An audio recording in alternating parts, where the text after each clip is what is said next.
Let's say a student comes up and says to me, "Hey, Dr. Duff, I'm having trouble with this biology thing. Is there any tip or piece of advice? Like, what's your best pro tip for understanding biology, right? The science of life. How do you explain life?" I would say, "Oh, sit back. I got, a 50-hour lecture for you." No, I would say, "All right, you need one most important tip." Yes, this is something that I do discuss with my students. I give my students in a couple different classes that I teach the same advice.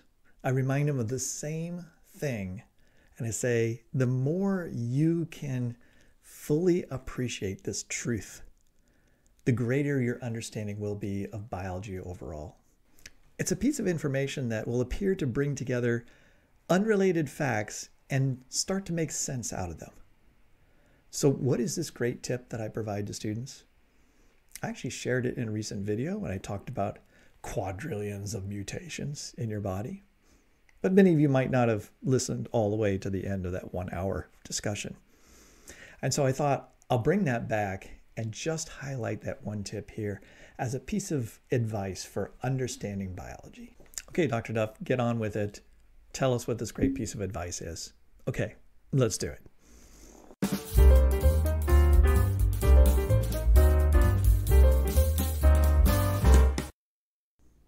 So what is this valuable information you need to know in order to understand biology together?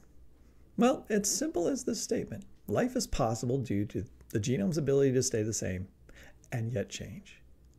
Life is able to persist because genomes or genetic information is copied faithfully from one generation to another, and yet it must change as well.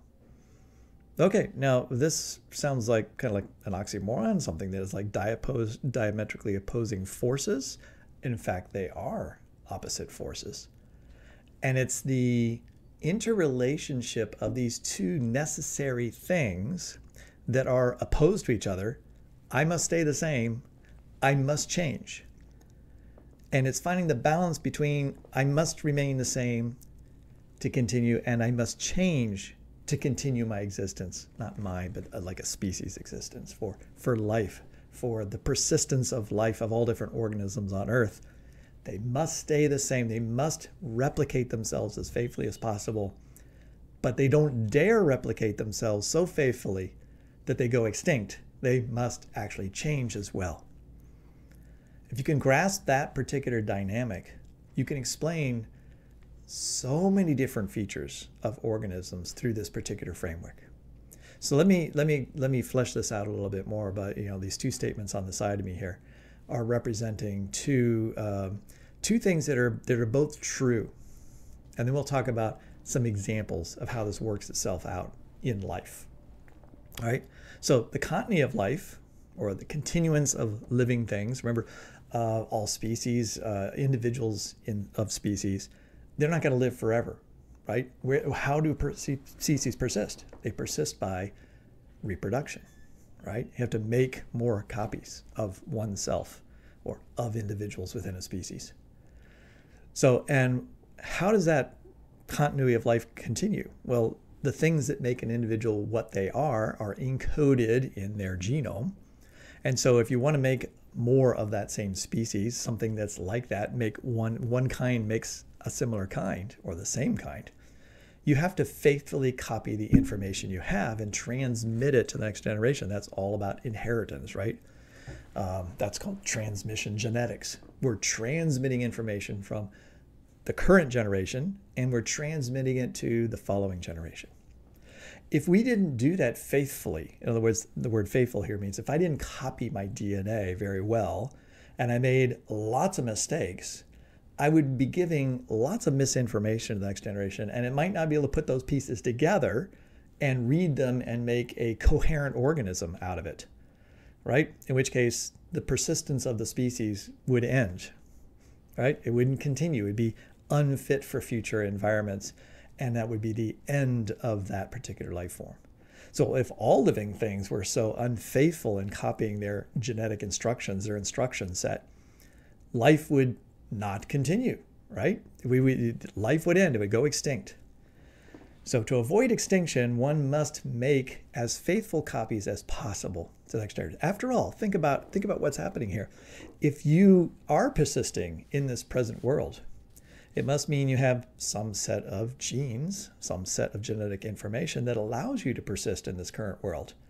And therefore, why wouldn't you make exactly the same copy and say, like, the next generation they'd be well off, right, to have what I have? Now, I'm speaking anthropomorphically, like, of myself, but this is any species, individuals within those species.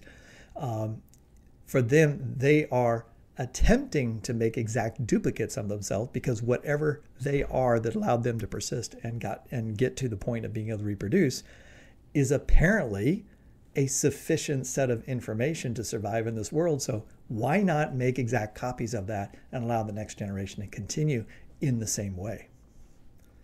So that's the first thing. All organisms are seen to be making this attempt. I mean, we can observe this in organisms. Organisms obviously try to copy themselves and make duplicates of themselves. They try and fail, that's the second part, but they do try to. And we have lots of mechanisms for fixing errors. Why would we try to fix our errors if it weren't necessary that we were trying to remain the same? So what about the second part? The adaptation of life, or changes in organisms over time, right? Simple definition of evolution, is the result of imperfect transmission of information, right? You're not perfectly transmitting your genome down to the next generation. And subsequent natural selection. So if you imperfectly transmit information and you make mistakes or simply changes to the genome, those changes will result in the next generation not being identical to the current generation. And then because you have individuals as part of populations of species that are not absolutely identical to one another or identical to the previous generation, the environment that they live in is going to affect their survival and their ability to have offspring. So those who survive and have offspring, therefore, are selected by that particular, in other words, that set of particular genetic information, whatever variants they have or whatever differences they may have from the previous generation that allow them to survive, right, are then attempted to be perfectly copied and transmitted to the next generation, right? Because again, the organism, I've got a nice set of genes. I would like my offspring to have this really nice, wonderful set of genes as well, because they did me well, they'll do my offspring well. So you might be thinking, well, all right, now look, if organisms really are really well fit for the current environment, then why don't they perfect the ability to transmit perfect information? Why don't we simply not make mistakes and try to, well, not try to, why don't we actually succeed? Why don't we actually transmit identical information from this generation to the next, and the next generation will be, they'll be really well off because they'll have what it takes to survive in this world. Now, the thing is, the world isn't always the same from one generation to another. So the environment is always changing, which is one of the reasons why adaptation is necessary. Slight adjustments need to be made by all species for them to continue their survival in this world. And therefore, adaptation is necessary. And if adaptation has to be the result of having variation, variation comes from mutations.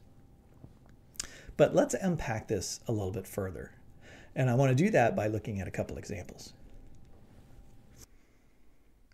Now, let's unpack this a little bit more, because I really do believe in a large sense that understanding this relationship of faithful transmission and mutation and the balance between the two will help you understand many different aspects of biology, right? The life histories of organisms, why the genomes have the characteristics they do. What are the differences between large multicellular organisms and tiny single-celled creatures, and why do they behave differently, right? Why do they have different kinds of genetics, right? All of these things are sculpted by these essential pressures on all living things that they must try to copy themselves faithfully, but they also must allow for change. So, big picture. Let's imagine a weird scenario. I think it's helpful to do some thought exercises to see how important this is. Let's imagine a scenario where organisms can't change, right? They can't change because they aren't making any mistakes. They aren't reshuffling their genomes. They aren't making any mutations. And so they are 100% faithfully copying their genome down from one generation to the next. That would be a world of clones, right? Where all individuals are the same. If you start with a few individuals, eventually you're going to have millions of individuals, but all those millions of individuals will be all identical to one another because they all have the same genetic information. All right, now that might not sound too horrible. There is one thing to consider, and that is the environment changes over time. So whatever properties that particular organism has, it'll have to persist into future environments. And if those environments are different, the organism has no ability to adapt to that particular new environment, right? It'll only be able to do what it does. So essentially we'll have to try to find the same niche, the same environment it's living in now. We'll have to shift and move and try to find locations where it can live in that particular environment. But that's not really the biggest problem, all right? Another way to think about this is, if you had no diversity within a species, they were all clones of one another, and you're just simply 100% faithfully copying your genome from generation to generation. And you have another species living in the same environment, using maybe the same resources. One of those species is going to be a little bit better at procuring those resources than the other one. In other words, there's going to be competition between species, right? Even if organisms perfectly copy themselves, that's not going to avoid the problem of competition, right? There's thousands of species, hundreds of thousands of species of different kinds of organisms, and they are competing with each other. Not always necessarily directly, but some of them are directly competing with one another. Nonetheless, if there's competition and one species is better at procuring resources that are necessary than another, obviously that one is going to replicate, populate faster, and the other one will not copy itself as quickly. Eventually, one is going to overwhelm the other and take all of that particular resource, and the other one's going to be, out of luck, extinct. And so what will happen is, if all organisms absolutely faithfully replicated their genomes over time, you would see a winnowing effect in which most species would disappear, and you'd have just a few winners. There would be a winner for this particular environment, and it's controlling that particular environment, and another environment, and that other species is that's its niche, lives in that particular environment. And there wouldn't be a lot of overlap, right? There wouldn't be multiple different species or type of organisms living in the same environment. All right, so that would really be detrimental to overall diversity of life if diversity of life is like number of different species. Obviously, there wouldn't be diversity within species because we'd all be clones of one another. All right, so cloning oneself leads to bad outcomes in the end. Even if we don't consider the traditional bad outcome, which is if you don't have variation, you can't adapt to new environments. I'm saying even if the environment didn't change at all, organisms, all right, would be almost a species would actually, you could think of it as an individual, right? Here's an individual, and then you have another species, that's an individual. And some individuals will transmit their information and be successful. Others won't transmit their information because of things that happened to them in that environment. They didn't compete. And therefore, species will blink out of existence. And since new species can't form, right? You can't split one clone group into two clone groups and call them new species if they have exactly the same genomes, right? I don't know of any way to call those different species if they have all the same characteristics. So new species can't be born, but species can certainly go extinct if all organisms are copying themselves 100% faithfully. So that's a recipe for disaster. You can't have perfection of genomes, right? If you're thinking of perfect as being like, there is a genome, like of an original organism or of a particular species, and this is the genome that is perfect somehow. Because perfect is always relative. Perfect to what? Perfect to this particular environment. But 10 years from now, 100 years, or 1,000 years from now, the environment won't necessarily be exactly the same. And I'm not even necessarily talking about like massive climate change. I'm talking about just small shifts in the environment, or one organism becoming more populous than another over time and migrating and moving into locations, creating new kinds of competition. And that disrupts the the food web and so forth. And therefore, every organism in that particular environment needs to adjust and shift in terms of how it's procuring its resources. And so if everyone is a clone, as that happens, you're going to have massive winners and losers over time, even without considering any kind of dramatic sort of climate change in the future. In other words, change is impossible to imagine not happening. So it's just, change is going to happen at multiple different levels that interact with organisms. All right, so since change happens and organisms couldn't speciate, that would be a disastrous situation if organisms discovered the way to be perfectly, to replicate perfectly. Now, this brings up an interesting scenario, and we're getting to the second part, but why don't organisms replicate perfectly? It's like, could you actually have an organism that really was able to replicate itself almost really, really well? So like, say a bacteria, it's got 1 million base pairs in its genome. Why can't it devise mechanisms for correcting its code? Like you and I have really intricate mechanisms for DNA repair. After we replicate our DNA, we do make some mistakes, and then we go through and we look at that DNA, and we have ways of comparing the old strand with the new strand, and we can actually do DNA repair and reduce our overall mutation rate to a very low amount. I'm going to show you a graph in a minute that shows you the mutation rates from large organisms versus tiny organisms. But of course, we can't reduce it to 0. But let's just hypothetically say that a bacteria with just 1 million base pairs, if they were using the same mechanisms we were using for error control, they could get their error rate down to 1 in every billion or so. They only have 1 million base pair genome, so they would actually replicate their genome, every 1,000 replications. Only 1 out of every 1,000 times they replicate their genome, or every 1,000 bacteria they make, would they make a mistake. And it is imaginable that you could come up with mechanisms for being sure that you're perfect. But there's a problem with that, a couple problems. One is it takes a lot of energy to make sure that you're replicating your DNA. All right, it takes energy to replicate your DNA. It takes even more energy to fix your DNA and to have error control or DNA repair mechanisms. Right? DNA repair mechanisms are made of protein complexes, and they run on energy, right? So in order for you and I to lower our error rate in our cells, that we're not making as many mutations as we could be, we're expending energy to do that. So a bacteria would have to expend a whole bunch of extra energy in order to assure that it's copying its genome absolutely faithful to the next generation. But I think that theoretically, they could probably get very close to perfection. They could get very close to, I got this 1 million base pairs, I'm making 2 bacteria out of this, and each one has 1 million base pairs, and they're the same. And then they're doing it, and they're doing it, and they're doing it, and they're making E. coli, E. coli, E. coli, E. coli that is the same E. coli 100,000 generations from now as it is today.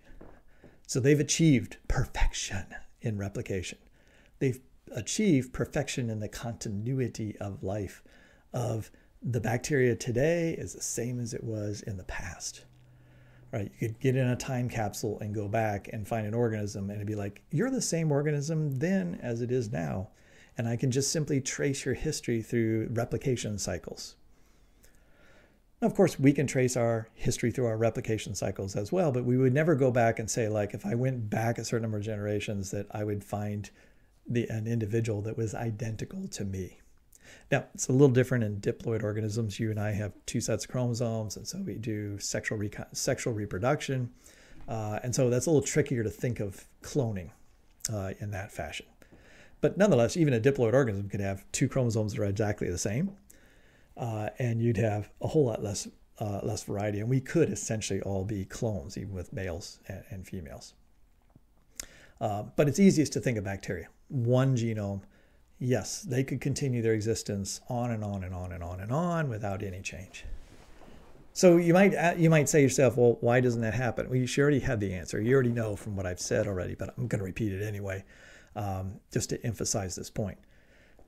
It does take energy to do that. And so an organism has to come up with a trade-off, right? This is is it worth all that much energy, right? To replicate your genome perfectly? Because if you don't quite replicate it perfectly, let's say you only make a mutation 1 out of every million times or 1 out of every 500,000 base pairs, well, that would be 2 mutations every time the bacteria copies itself. 2 mutations?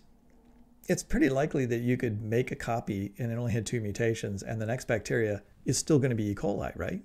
It's not going to be like, oh, I'm a whole different kind of bacteria now. No, it would just be modified.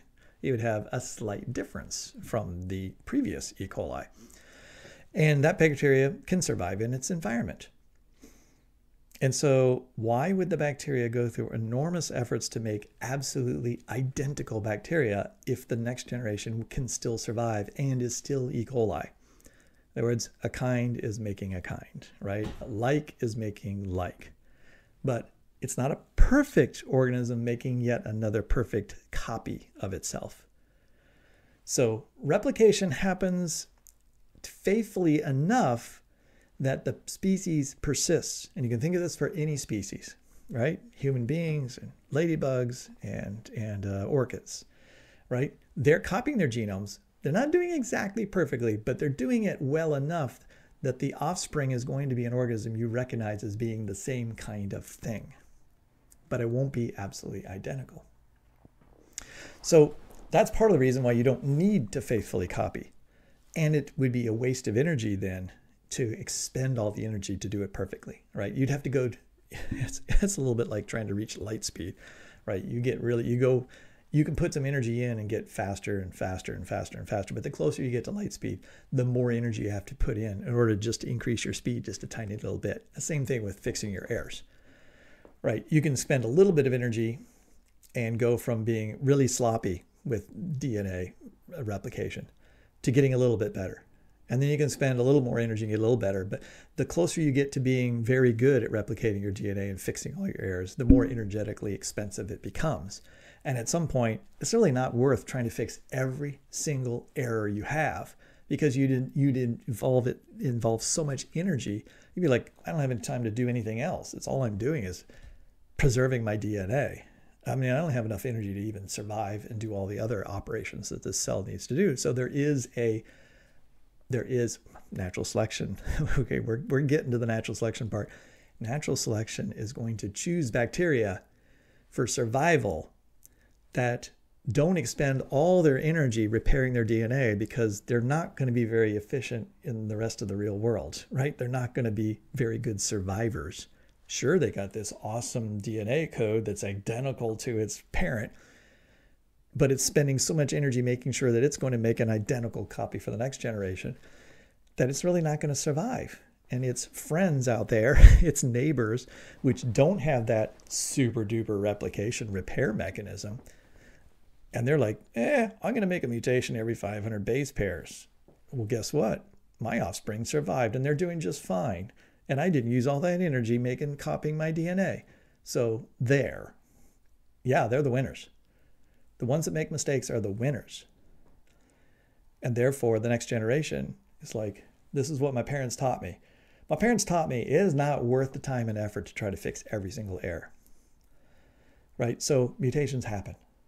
Mutations will happen, and we allow them to happen because we'd be crazy not to allow them to happen. Right? Well, we don't have enough energy to not let them happen. And then there's the aspect of mutations are actually a good thing. We need genetic variation. Genetic variation comes in very handy. And so we need to make mutations. Okay, but now we can go down the flip side. You cannot afford to make too many mutations. I mean, I think everybody knows that, right? You can't just be like, all right, I'm going to spend no energy. I'm not going to be careful at all when I replicate my DNA. And so I'm just going to my DNA polymerase is just going to wander down my DNA. It's just like plugging stuff in. And I'm being really sloppy with it. I'm using the lowest amount of energy I can. Okay.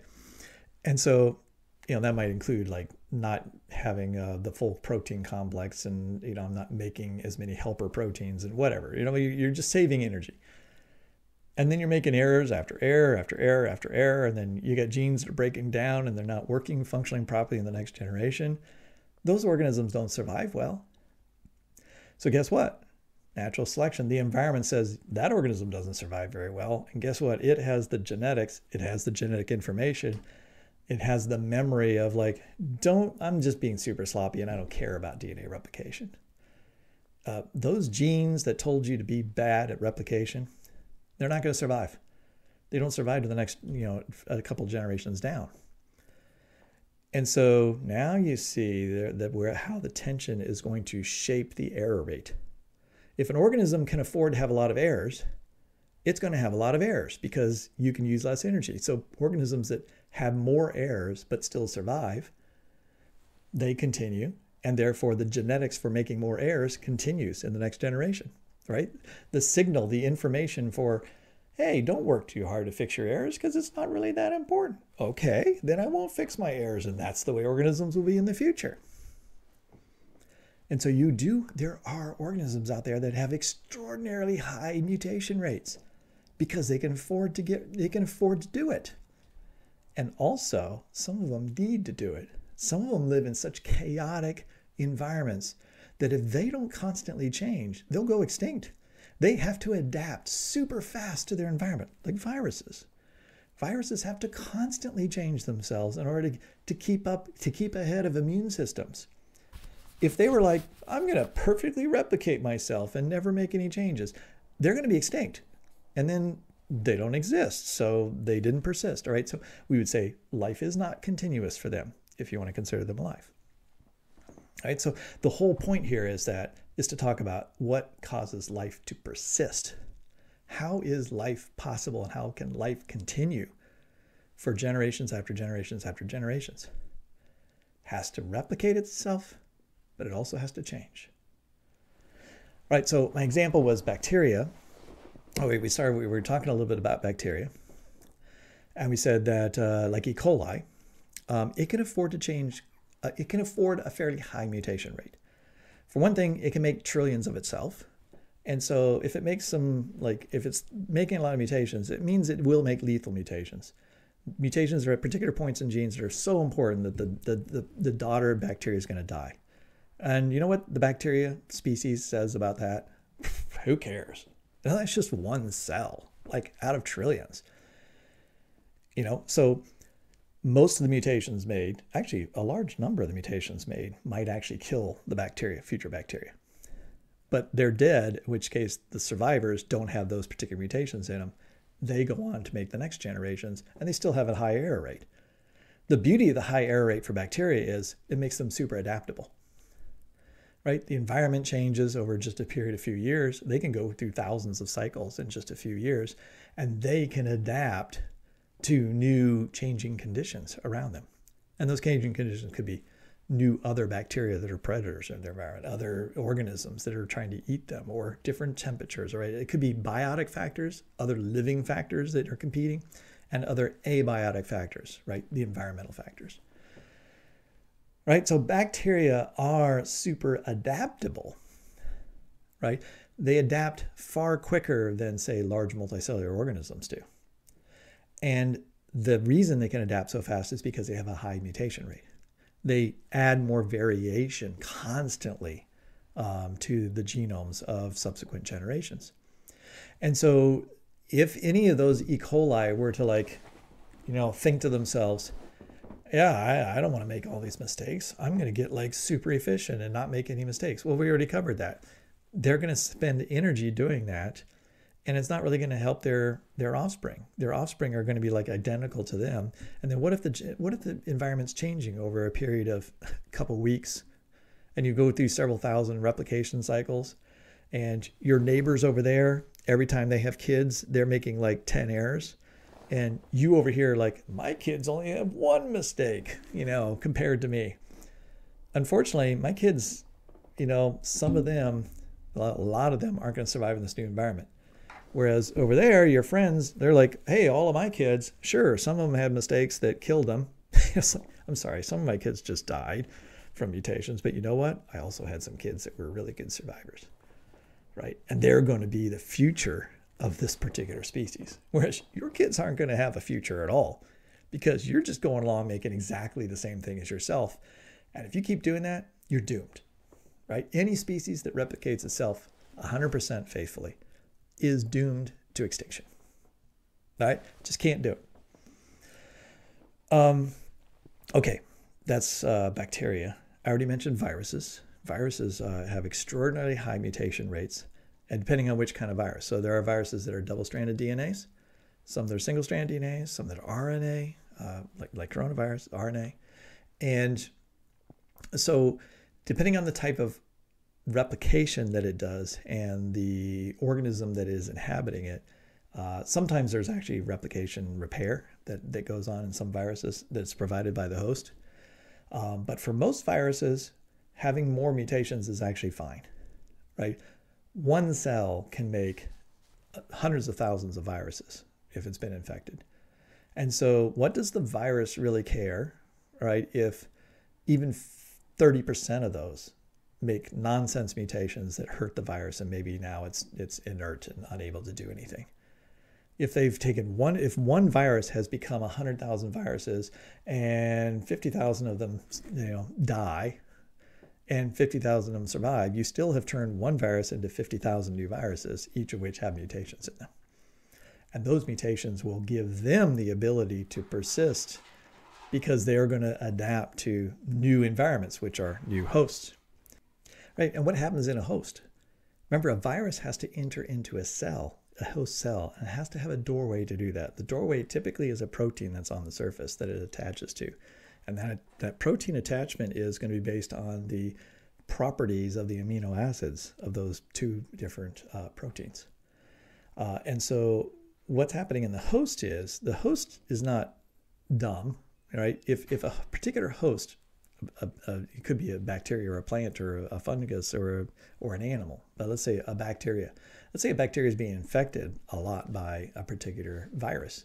One of the ways it can avoid the virus is to have its own mutations that change the surface protein slightly so that they don't fit the virus as well anymore. And that stops the virus from entering into the host, right? So there's another advantage of mutations, right? So the bacteria is living in an environment in which it's being attacked by viruses. And it's like, if I just made the same genome over and over again, I'd be completely susceptible to being killed by this virus, right? All my offspring are going to be dead. But if I have some mutations, some of my offspring will have a mutation that allows it to avoid being as easily entered into by this virus and therefore may survive better and have offspring. But from the viral perspective, the virus can't survive and can't persist either if it doesn't enter into that bacterial cell. It has to find a host in order to replicate itself. It can't replicate itself. Has to get into a host and use the host mechanism to replicate. So it's looking to enter into that bacteria. What if that bacteria now has accumulated through natural selection, changes to its protein profile on the surface of its cells, and now it's not as not as receptive as it once was to that virus? What can the virus do? Oh, well, the virus is making mistakes as it's copying. And it's changing its own surface proteins in order to find new ways to attach to the host. All right, and that's a very simplified view of what's happening there, but that is the essence of the battle that's going on between all different organisms. One organism is adapting to avoid certain competitions or become better in competition, and the other organism has to respond to that, and therefore it must also change. There can't be organisms on Earth that don't ever change. They have to change because all other organisms are changing in response to everybody else. So now what I've got here is a figure that shows genome size. And you can think of this a little bit in terms of organism size, but of course there are tiny organisms that have huge genomes. But generally, say higher eukaryotes, things that have nuclei, have much larger, are larger organisms, especially since a lot of them are multicellular.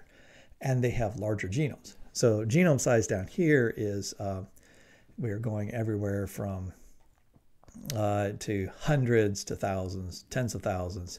And then up here, we're in the billions, right? Billions of base pairs in genome size. And so we have this interesting relationship between genome size on the bottom, and up here on the side, we have mutation rate. And the mutation rate is the highest at the top, right? 10 to the minus 2. So every 100 in the hundreds, all right? So between 10 to the minus 2, 10 to the minus 3 would be somewhere between 100 and 1,000. A mutation every 100 to 1,000 base pairs. That's what that mutation rate is.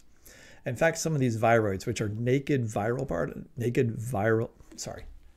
RNA strands without viral capsules, protein capsules, viroids have they have the highest mutation rate in terms of anything that has genetic information. And their mutation rate is such that there are viroids that have mutations every 400 base pairs. So as they copy themselves, every 400 base pairs, they make a mistake. So they are rapidly changing molecules, incredibly rapidly changing. They're also able to reproduce themselves at extraordinary rates. So they can make so many of themselves. It kind of doesn't matter how many are just, that was a horrible mutation. Lots of mutations absolutely destroy their ability to survive, if you can think of viroids as being alive. All right. But it doesn't matter, because as long as some survive, it will persist, right? So they can afford to have this very, very high mutation rate. And then you got various types of viruses, right? Double-stranded DNA viruses have lower mutation rates than, say, single-stranded DNA viruses and RNA viruses. RNA is a molecule, ribonucleic acid, that is more sensitive to when it's replicated by RNA polymerase to mutations. And then you come down here to bacteria, which are in the order of like 1 million base pairs in size.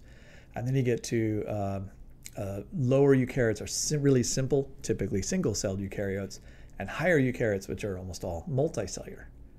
Or maybe I should say they're all multicellular organisms. And there you're getting into hey, I'm only making a mutation every billion base pairs, right? So I go from every 400 base pairs to every 10,000 base pairs, right? To every 100,000 base pairs, to every couple, once every million base pairs, to once every couple million base pairs, to tens of millions, and then eventually to one every billion base pairs. So that's how with a larger genome, you have billions of base pairs, you're still going to make a few mistakes. In fact, you're going to make kind of a similar number of mistakes overall in terms of absolute numbers as, say, something like a bacteria. All right, bacteria might come out with a couple mistakes every time E. coli copies itself.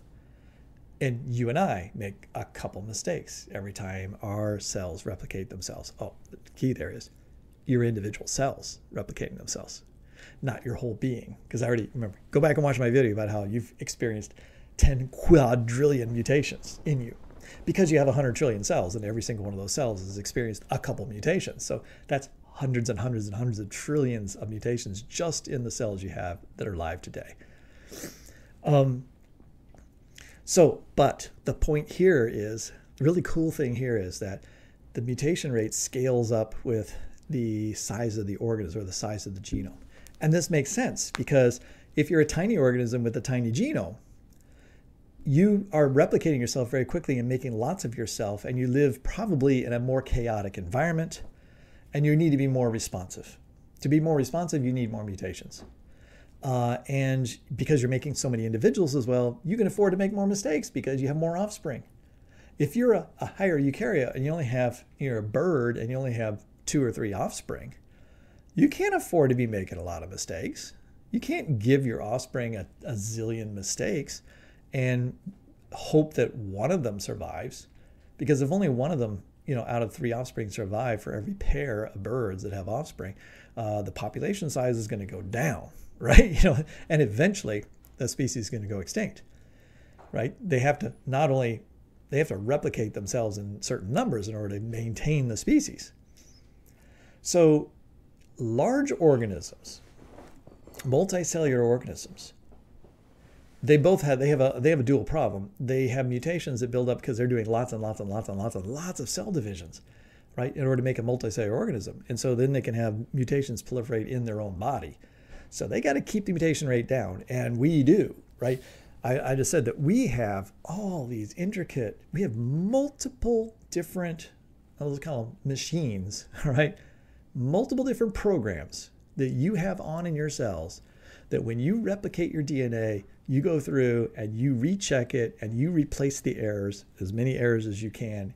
And so you do a bunch of different fixing mechanisms. right? And that lowers your overall mutation rate to far lower levels than, say, a bacteria. And so we don't have time as an organism that lives for, only regenerates itself every 20, 25 years. We don't have time to quickly adapt to the environment by having millions of mutations, right, and millions of individuals over short periods of time. We have to lower our mutation rate in order for the species to persist. So this is why I'm saying that this is how you can see that this fundamental feature, this fundamental tension between trying as hard as you can to be as consistent as possible to make offspring as most similar as possible to yourself, and the necessity to allow for mutations or you won't be able to persist in the future. That tension is resolved in different ways in different organisms, right? Natural selection is pushing in multiple different directions. No, that's it. The tension in a bacteria is such that they allow for sloppier copying. And so there's some equilibrium some point, right? If they make too many mistakes, right? If they're let's say if E. coli's mutation rate went all the way up to the viroid amount, they would make so many mistakes that most of their offspring would die, right? And therefore, that would not allow for the persistence of that bacterial species. And so natural selection will weed out bacteria that have too many mutations. And you might be wondering, like, where does the mutation rate come from? Like, how does a bacteria know how many mutations it needs to make, and how does it control that? Well, the simple way to think about it is there is kind of a basic error rate that DNA polymerase makes that's kind of consistent across different organisms. So like you have DNA polymerase, that's the enzyme that copies your DNA. And bacteria have DNA polymerase. And they kind of make they have a similar, and I should have looked this up before, but I'll say they have a somewhat similar error rate across lots of different organisms because they are kind of a fundamental enzyme unit and they perform the same type of function. So from a chemistry standpoint, they should be doing something very similar. But, so you'd think, well, we should all have the same mutation rate. But here's the thing. They do make a mutation. The question is whether you add on features. Do you have extra programs? Do you run extra programs that say, oh, I better check that DNA after it comes out of DNA polymerase and after it's made its double strand. And I'm going to go down and I'm going to look down the double strand. And I'm going to see where there's little kinks and bumps and places where we have mismatches between the base pairs, right? You made a mistake. You should have put a T with an A, but instead you put a C with an A. And you have an enzyme, you and I, human beings, have an enzyme that can scan our DNA and actually see that and like cut it out and put the right base pair in. But in the case of bacteria, they don't do that. Now, if it was necessary for their survival, natural selection would select for more stringent repair, right?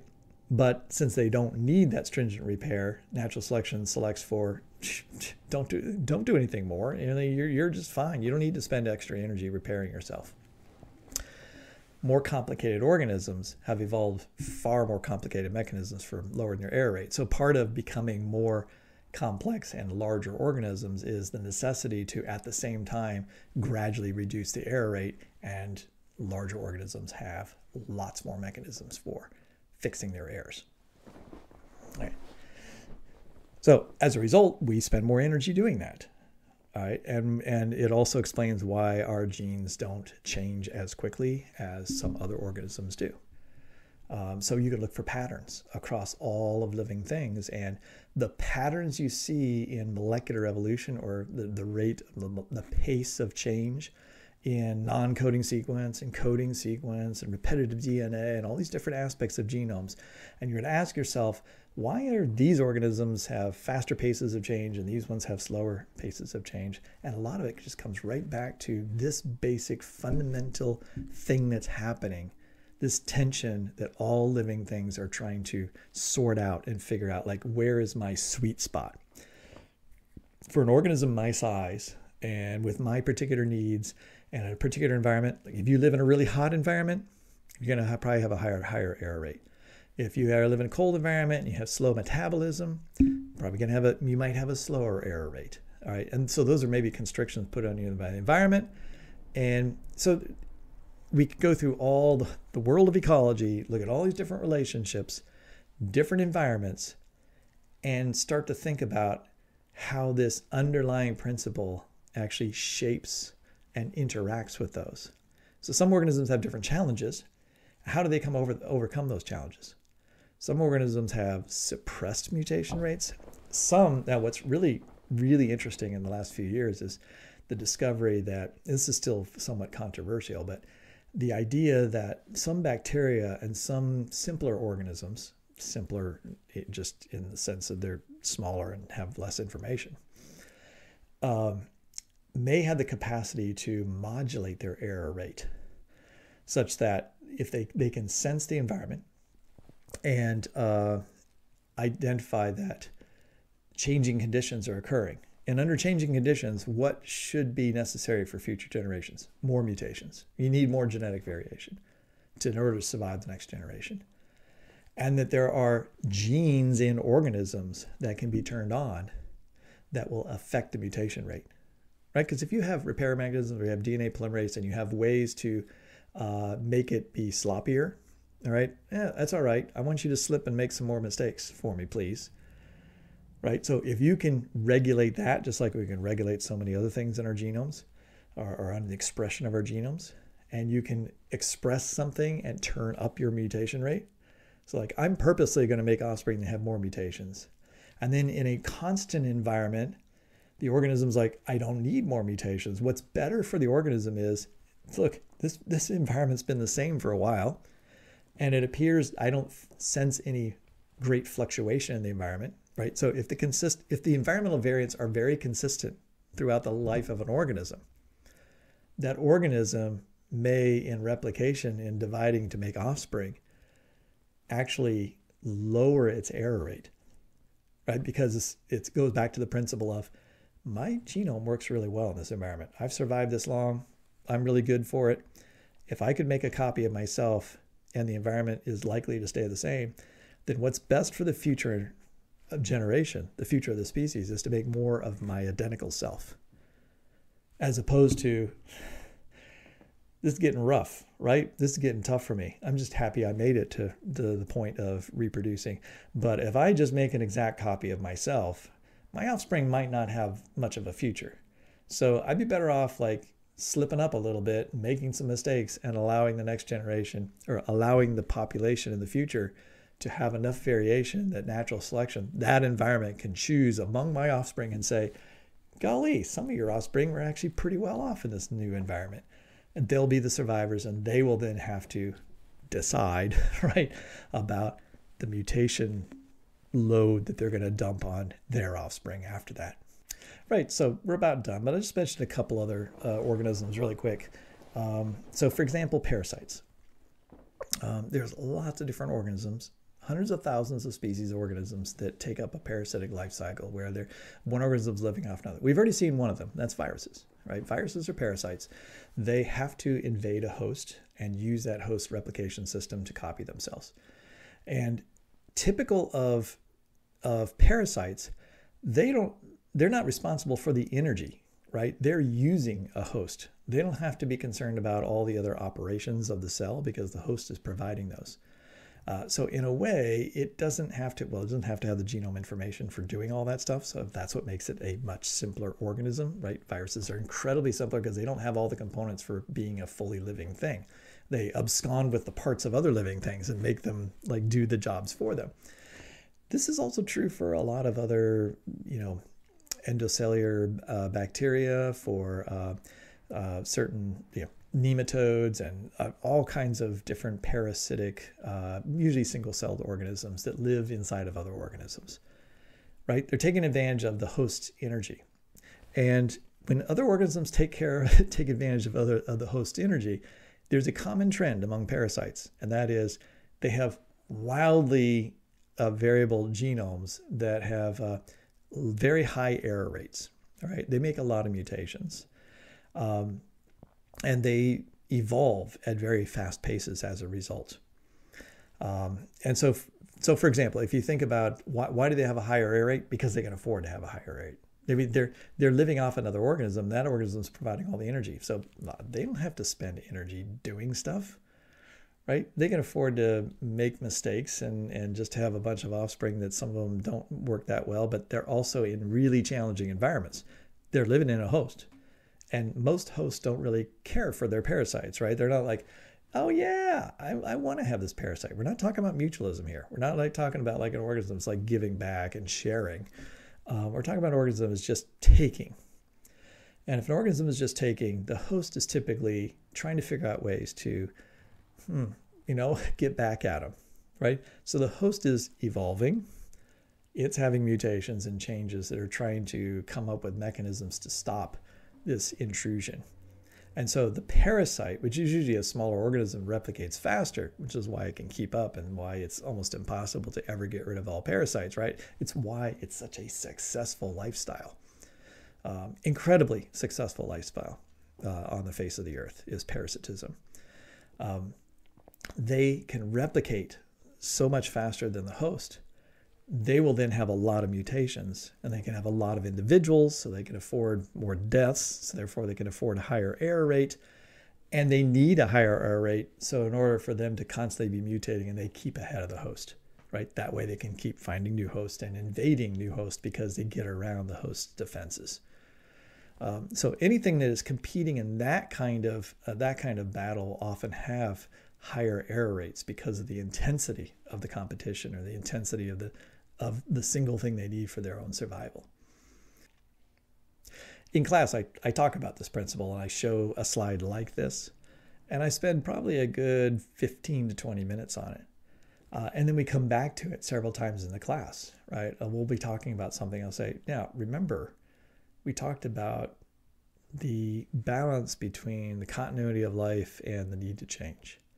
And now you're seeing that you're seeing that playing out, right? Right. That explains the phenomena that's staring you in the face as we're talking about this particular study or this particular piece of data. All right, so that's it. That's your Bio 101 lecture for the day. Actually, that's more than Bio 101. It is a fundamental biological concept. It's something that is, I think, a very useful paradigm to keep in your mind. This idea that genomes need to remain consistent for species to persist, but they also have to change. And the sooner you grapple with how organisms are trying to do both at the same time, the sooner you'll be able to understand many fundamental properties of living things. All right, I'll be back with other biological lessons in the future. I got several other big concepts like this lined up to talk about. Until then, have a great day. Hit the subscribe button and like this video, and we'll talk to you later. Bye-bye.